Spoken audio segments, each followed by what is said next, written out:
What does stewardship mean in a time of COVID-19? Well, we think it means what it has always meant, and that is to be thankful for our blessings and to use our time, talents, and treasure in the most Christ-like way that we can.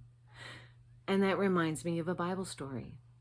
In the Old Testament book of Esther, we learn that Esther was living a good and gracious life when her uncle, who had adopted her and helped her when she had nothing and nobody, told her that her time, talents, and treasures were needed for her people who were in great need. They asked her whether they could count on her, and she said yes. Today, Pastor Tim asks each of us to consider committing to regular worship and at least 2 other things to grow spiritually.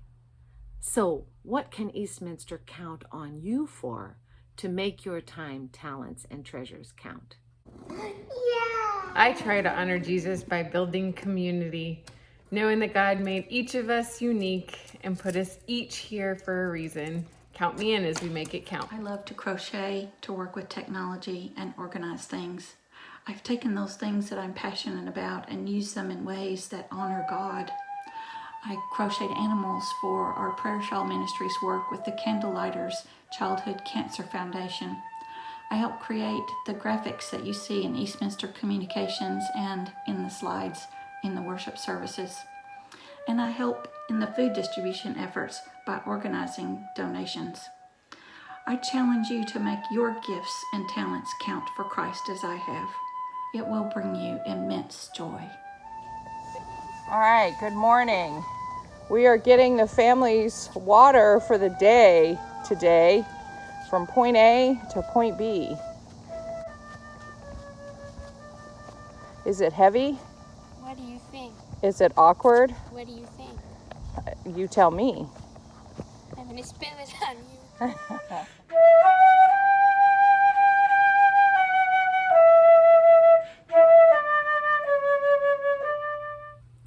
Eastminster can count on me to tithe and to teach our children and to volunteer in Stephen Ministry. You see, whenever you give, even if it's a small amount, God's economy is such that God multiplies whatever you give. Make it count.